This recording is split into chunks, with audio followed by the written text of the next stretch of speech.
What's up, y'all? Welcome to the Morning Cup of Culture Show. I'm your host, Brooke Black. This is a community of inclusiveness, diversity, belonging, social justice, culture, and music. Today, I am with the founder of the Church of Flame, Kay.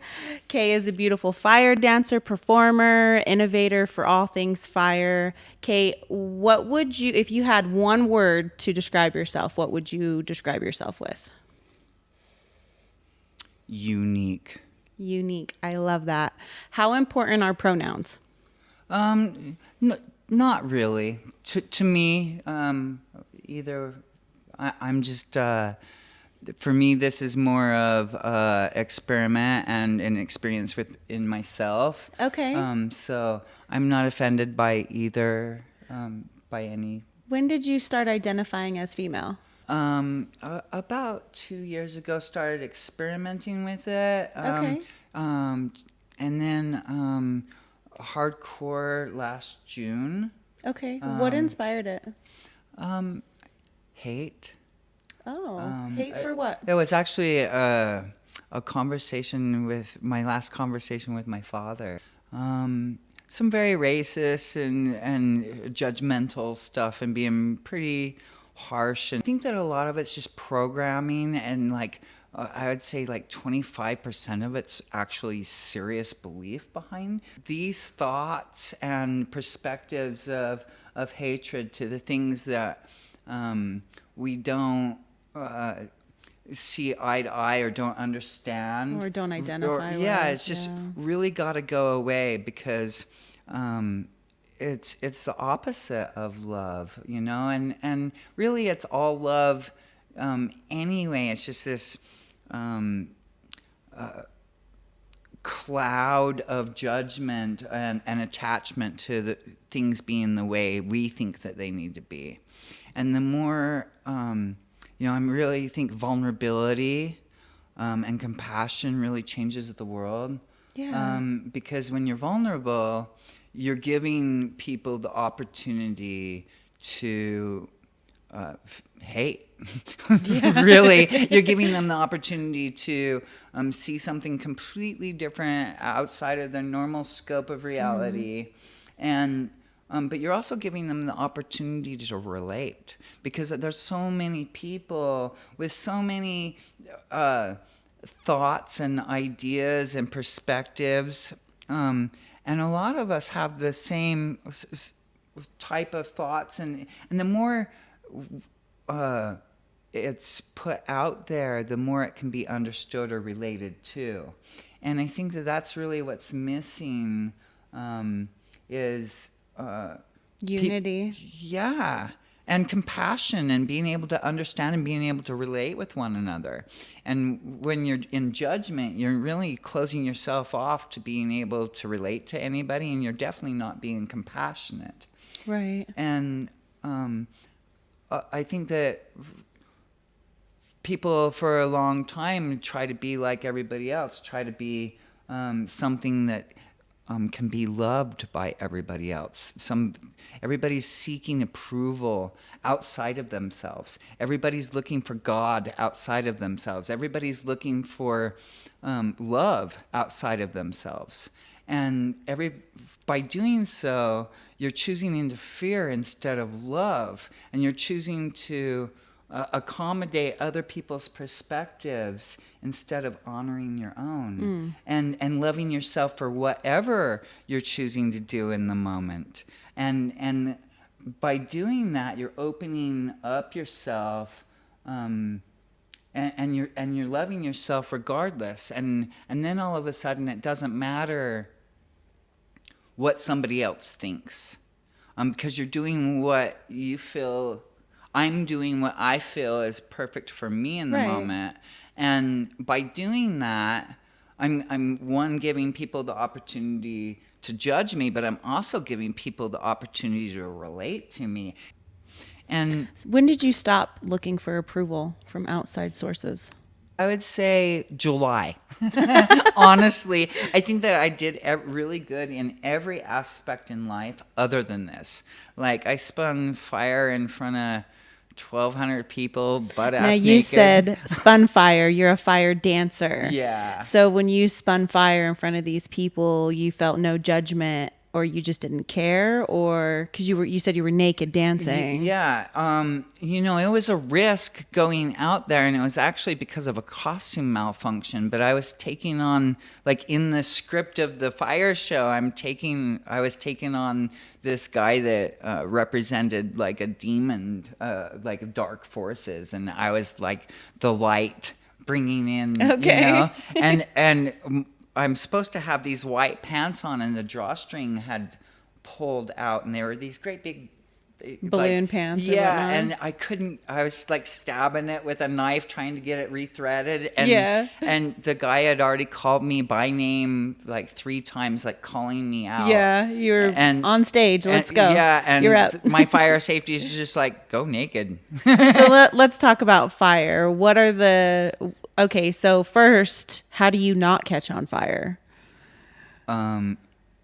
Lots of training and practice and conscious awareness of where the fire is, where the wind's going, and how I'm moving my body. Okay. So really, and when you do catch on fire, because there's times where you catch on fire, you learn how to smother it really quickly so that it goes out. I've lit my hair on fire a total of 5 times in front of people, and you can always tell because the whole audience goes like all at the same time. Yeah. And like they don't even need, I know, like, and a lot of times I am unaware up until that moment, like, Right. because it's not hurting me yet. Okay, yeah, it's a delayed reaction. So what kind of fuel do you use for the fire? It's very important to use white gas, and the reason why, or Coleman camping fuel. Okay. Because it has a quick evaporation rate. So if you do catch on fire, it evaporates fairly quickly. Fairly quickly, and it's it doesn't saturate. Okay. Where more oil-based, Like a fuels, gasoline or a petro. Yeah, you never want to spin with anything like that. First of all, do not spin. This is not a segue to fire at home. This is a segue for Kay to talk to us about fire. So I'm not condoning or endorsing at-home fire play. Just FYI, if you want to see Kay perform, you have a rainbow body activation performance. Let's talk about that. Oh, so the rainbow body activation is a performance we worked 2 years on. Actually, 7 years total, but 2 years really hardcore. As soon as COVID hit, that was how we responded to what are we going to do? Oh, we have time to really create something magical. And all of a sudden I had access to all of my friends that normally would be on tour, doing lighting, doing sound, doing performances. And all of a sudden everybody's out of work and chose into this passionate project. And it's all about the chakra system and giving the audience an opportunity to open up their chakra system individually, but also as a collective whole. And there's activation sounds from multiple cultures across the world, hence the rainbow. That's right? beautiful. And then it ends with the divine masculine and divine feminine character going out into the center of the audience and sharing their vision of a new earth. And we spent a lot of time getting really clear on what we wanted to put as that vision from the masculine and the feminine characters. And then if that resonates to you in the audience, you're invited to share your own vision and send it to them energetically. Oh, that's beautiful. And we've only done it, it's been performed a total of 4 times, 2 on a grand level with a lot of people. And it's truly one of the most magical experiences I've experienced with a large group of people. How long have you been fire dancing?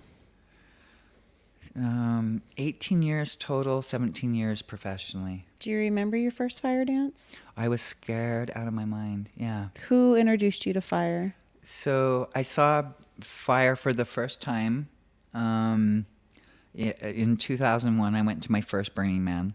Okay. And I had no idea what Burning Man really was until I got there. And I saw this girl spinning fire, and it was the sexiest thing I'd ever seen in my life. And It is I was very just like, sexy. I have got to do that. And it wasn't for another 4 years until I met a guy named Stephen Dean. And he spun fire here in Utah. And I was like, man, I bet I could light my nunchucks on fire. Because I spun nunchucks, but I didn't spin the staff yet. Okay. And what is a staff? A staff is just like a bow staff, like a martial arts staff. Okay. But with fire On the both ends? Yeah. Okay. I've seen those. And that's really like what I'm famous for is the staff. Did you spin nunchucks or just? Oh yeah, and wow. I'm like probably a better nunchuck spinner than like I'm really good, but I can still only hit 3 out of 100 ping pong balls from that Bruce Lee video is pretty. That's intense. Because I'm pretty good, but that just shows you.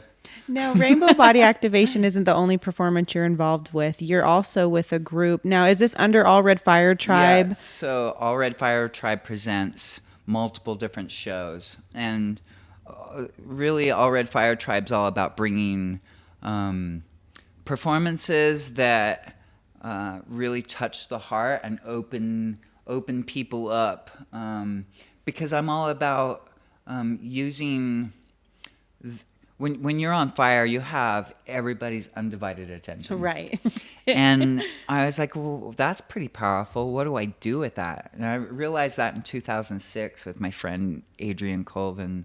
We were like, there's a lot of power there. Well, what do we use that moment in time for? Right. Because there's a lot of eyes on you. It's a major platform. Yeah, and people also, you're pushing the realms of possibilities, and there's something really special about fire, especially with human beings, because it's one of the things that really sets us apart, especially originally. It's really, a lot of our communication came from sitting around a campfire, And there's actually a thing called the flicker effect, which gives your brain...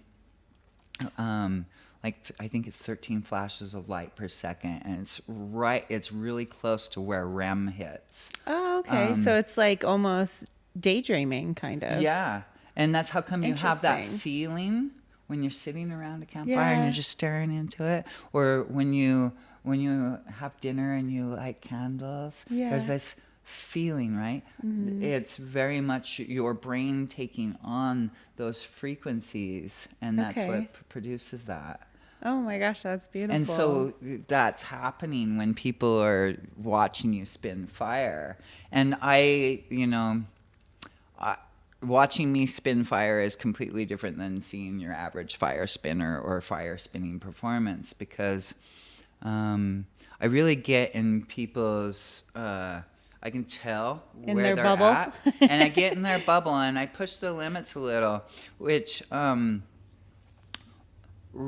once they realize they're safe, right? I'll not break eye contact with them, and we'll have this moment that's really not produced in any other way that I have discovered thus far, because it's like this trust that's like, and right.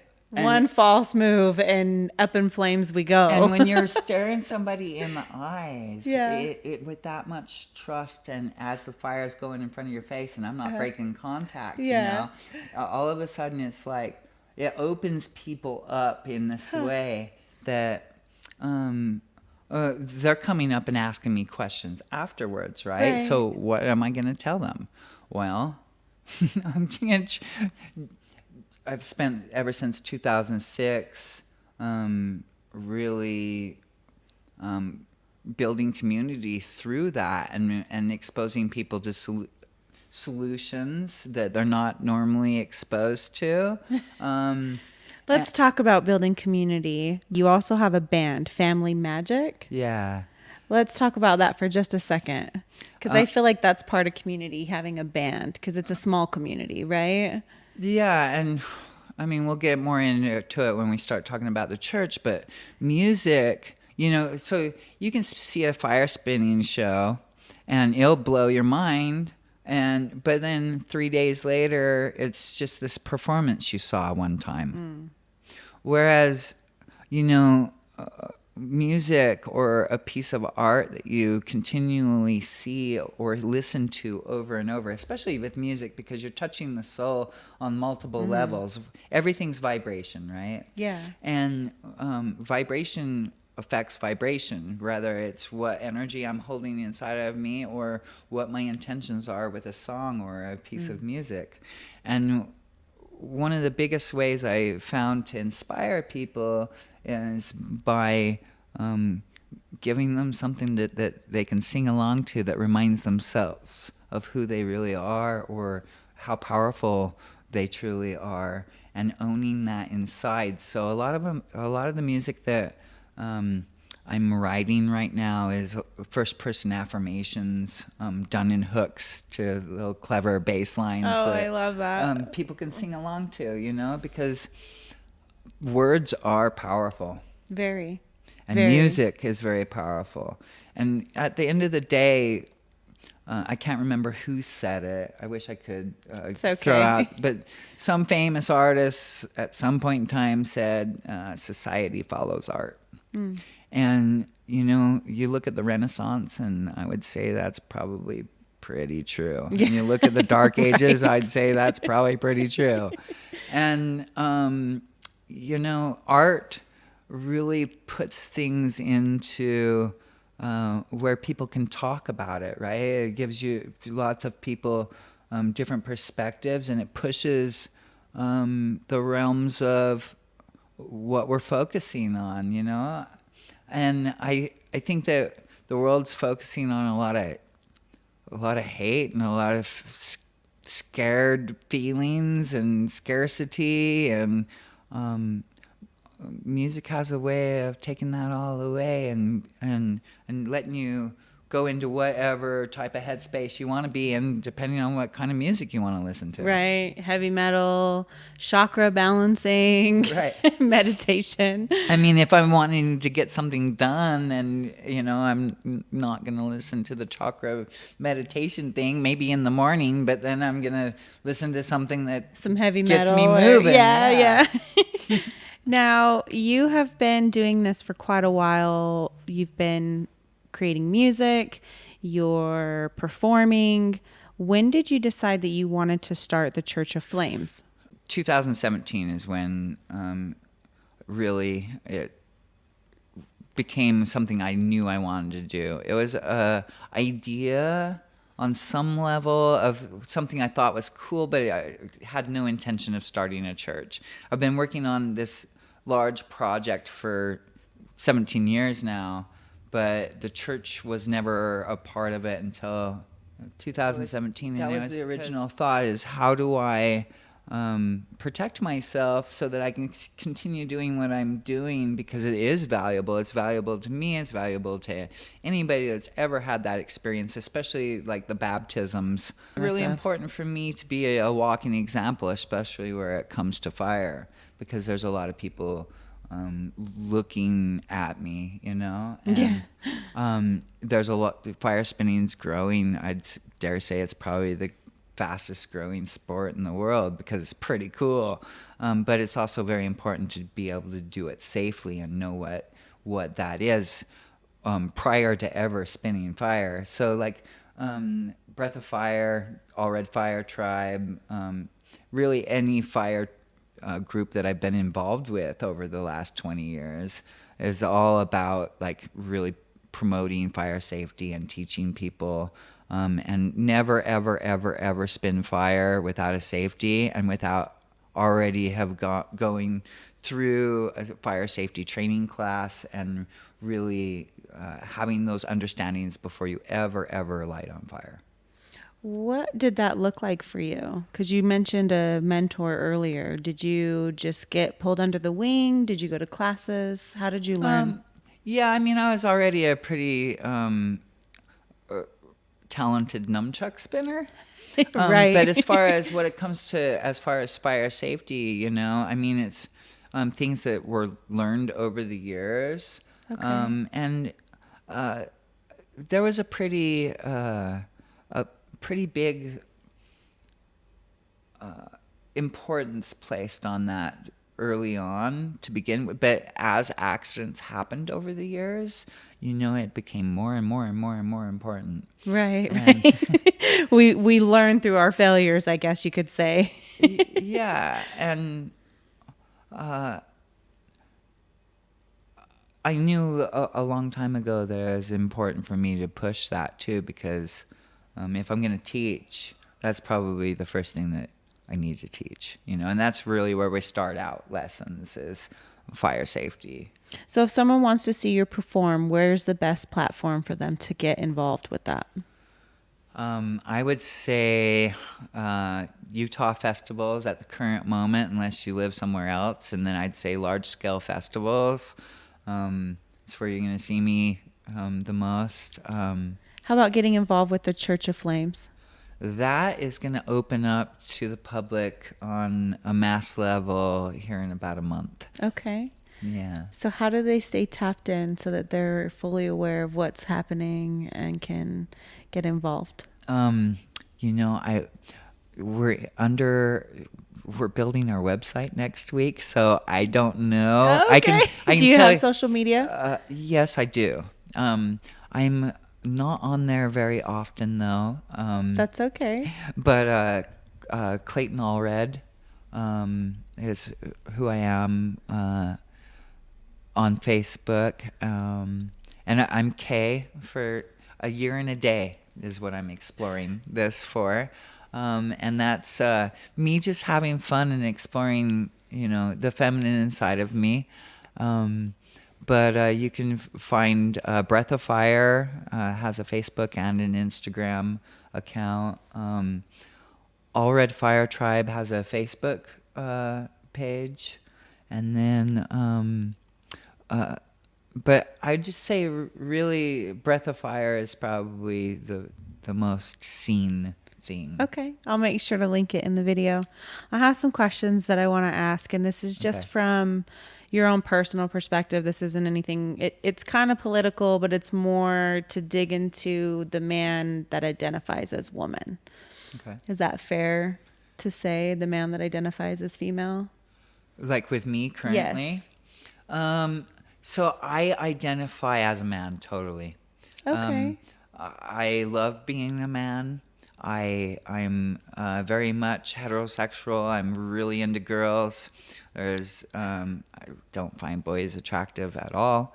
But I also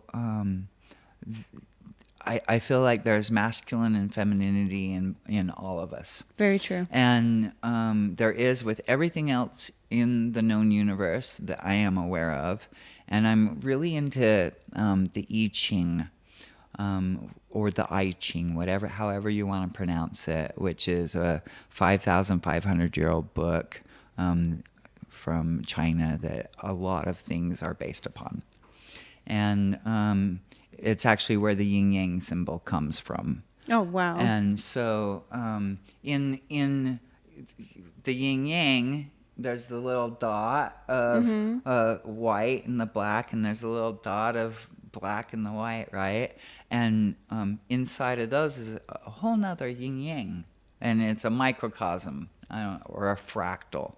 And I think that we're full of shit.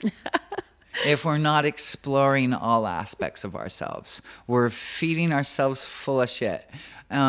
Because if I'm not exploring all aspects of myself, and I'm only tailoring what I explore within myself based on the opinions of other people, or the perspectives or the possible perspectives of other people, then I'm not really authentically exploring myself. What does perfect equality look like? To me, it's the recognition of the God in everyone. And That's deep. and when I say that, many people might find that sacrilegious, but you know, It's all opinion. It's all it is. personal based. It's all, And what makes us happy. Here's what I really want to put out there is that we are creators. Go create something today. Find out. Are you able to create something? In fact, we're creating every moment with every choice. What I choose to think about, how I choose to feel, how I choose to perceive any moment of my life, where I'm holding myself, and how I'm choosing to relate and interact with my outside environment. I am creating. And that creation of that moment is going to lead to the next creation of the next moment. And we are creating on a moment-to-moment basis. What would you say, or who would you say has the power to change the narrative? I do. You do. I think it's all a personal choice, and I think that as we choose, we have a great effect on the larger whole. I think that we are all one, and we are all connected, and we're all fractals of God, having our own individualistic experience as a creator, coming to a point where we start remembering that we're creators. And I think that that's what we're really going through right now. And I think that it takes a lot of trials and challenges and to really wake up to that. And as we do that, if I'm honoring those things within myself, then it makes it a lot easier for me to honor those things in other people. And to me, that's true equality, when I can look at any of my brothers and sisters on this planet and know that they are equally as special as I am, that they are equally gifted in their own unique way. They come with their own blessings, they come with their own perspectives, and they come with their own power to create on whatever level that is. And, and their own gifts and blessings for the rest of the world, too. Agreed. We've talked a lot about fire. We've talked about the Allred Fire Tribe. We've mentioned Rainbow Body Activation Performance, Breath of Fire, which is a group that you organize for fire dancing, and then Family Magic, which is a band. It's all about unity, equality, and fire with this episode. Is there anything we left out? Yeah, let's talk about the church. Okay, because the church, F.L.A.M.E.S actually is an acronym for fire, love, art, music, equality, and sustainability. And the board of directors that I have is this group of people that I trust every single person with everything. And I know that they can keep my ego in check. And I think that that's important, because your perception changes or can change depending on what the circumstances look like. And you can get lost in things, right? And I trust them with maintaining my ego, too, right. But then there's chairmans of each of the letters of the acronym. And fire, to me, is a very special element, and it causes transformation. There isn't a fire on the planet that doesn't cause transformation. And when you think about vibration and you think of everything as in vibrating, we can talk quantum mechanics, we can talk all kinds of things, and we're not going to go there. What's the L stand for? Love. Love. Which, when you truly feel love in your heart, a lot of times that comes with attachment too, right? We're not going to dig into and that. we're not. That's a different kind of love. That's a different. Yeah, we're not going to dig into that. So when I'm truly vibrating from that space within myself, Yeah. then I don't need to be attached. I can be, and I can latch on to whatever I want to latch Right. onto, but it's very much a vibration that, oh God, love feels fantastic. And It does. And when you're coming from that space, you're not judging. Right. You're not experiencing hate. What does the A stand for? Art, Art. And the M? music, And the E? equality, And the S? sustainability. It's beautiful. And I want to talk about at least, well, so art and music definitely have great impact, right? Absolutely. And we're using the art, the music, and the fire to create equality and inform people of different ways of being sustainable. Because it's my opinion the world really can't shift into anything other than different variations of what it already is until its populace is aware of new ways and other ways of doing things. And the only way the populace can really be exposed to those things is by experiencing them and being able to witness them and experience them. And I think a lot of things are made to look hocus pocus or too good to be true, or it's so far out of the box that it can't be real, And Why do you say that? because people are very much used to things the way that they have been, and it's built off of a structure of what they've experienced for hundreds and hundreds. Right. History emulates history. Yeah. And so when you see something that you're like, that can't be real, because if that was real, then we would be doing things like that. And that just, and I don't know why that just seems to be the case, And there are a lot of free energy sources out there. There are a lot of different building techniques that are just as safe as what we're doing today, and a lot more glamorous, and a lot more affordable. And a lot of this stuff's made to look hocus pocus because there's not money to be made from it. And we very much live in a world that's based around money and a lot of people valuing their worth and valuing success off of money. Right. And it's very me oriented, like me. How am I doing compared to the rest of the people on the planet? Comparison is always accurate. Instead of the things that are really important, like connection, And like community. love. Yeah.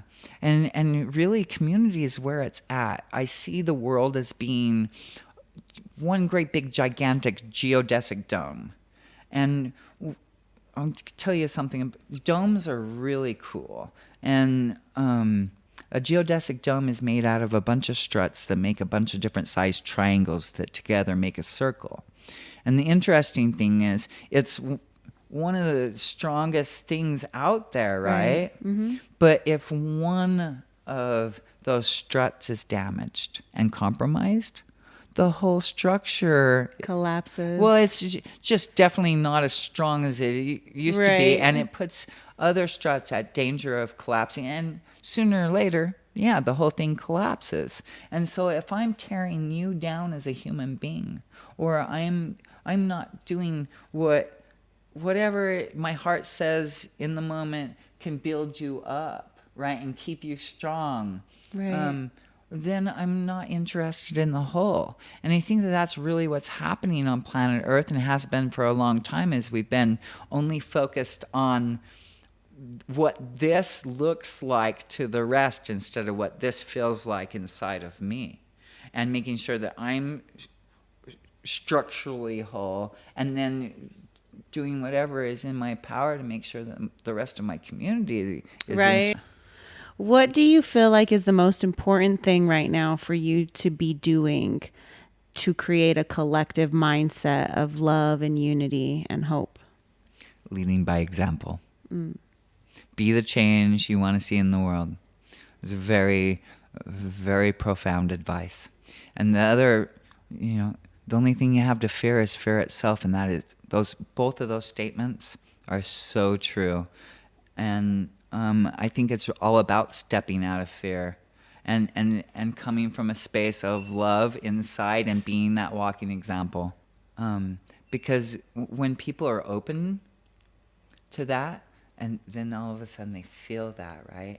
And it's like this contagious ripple effect that's actually very beautiful, because the truth is everybody is starving on the inside to feel love, and to feel connection, and to feel a part of something, to feel community. Yeah. It's so important to every single human being on planet Earth, whether you want to admit it or not. And when people get the opportunity to experience that, all of a sudden it elevates them in this way where they're super excited. Right. And to me, creating those opportunities for people to experience is outside of me being the example I want to see in the world. That's the biggest thing, because when people have the opportunity to feel that, there's no going back because you felt it, and all of a sudden, like, that is what you're interested in. And I think that that's one of the reasons why you see the Burning Man community growing so rapidly. yeah, and other communities, like even different religious communities. I think that feeling of belonging is priceless to people, and it gives people hope. And I think that when people lose hope, man, it's just a sad thing, because your possibilities as a creator diminish. I agree. Is there anything that we've left out? Well, look for us in March. The F.L.A.M.E.S website will be up in a couple of weeks, and we'll be having our first fundraising event. And I've spent so much time over the last 3 years really building the groundwork for this to really take off on a local level, but also the groundwork's laid for it to grow very big, very fast. And there's a lot of sustainable options out there. And we're going to start with aircrete and a couple of different ways of collecting and obtaining water, pure drinking water, because I think that shelter and water, when you're talking about the hierarchy of needs, are two of the main things that I feel I have a lot of solutions I can bring people. And then we're just going to work up the hierarchy of needs, because to me, if everybody on planet Earth has their basic human needs taken care of, then we're having a much different conversation on planet Earth. And there are, seriously, with a populace that's informed, we could solve all of those problems in less than 2 weeks as a world. When the 99% realizes that they're the 99% and want to do something about it, that's all it takes. It takes the world standing up, united together, to make a change. And I feel like there's enough solutions out there that there's a solution that works for every single person on planet Earth. Agreed. We just have to come to a common place and a common understanding and acceptance that we're not all right. Yeah, which is being open to being wrong, right? Absolutely. Showing vulnerability, the ability to accept people for who they are, the ability to accept people for what they want to be. And I think that's the super important part that we're missing right now, is just acceptance of other. So this book, and you see the little yin yang here, this is the I Ching. this book is all the primary thing in this book is acceptance. And it's all about your relationship with yourself in the moment. And it's not a book you read from cover to cover. And it's survived countless civilizations for thousands of years, because it's a really, really amazing book. And this is where binary code comes from. A lot of stuff is based off of this book over the last several That's thousand beautiful. years. But acceptance is really where it's at, because it's really, at the end of the day, it's not about right or wrong. It's really not. It's about what works for you and what works for me, and honoring that in each other. Amen. Amen. Yeah. So in closing, I ask every guest the same question. Okay. If you were me and you were asking the questions, what question haven't I asked that you would ask yourself? Boy.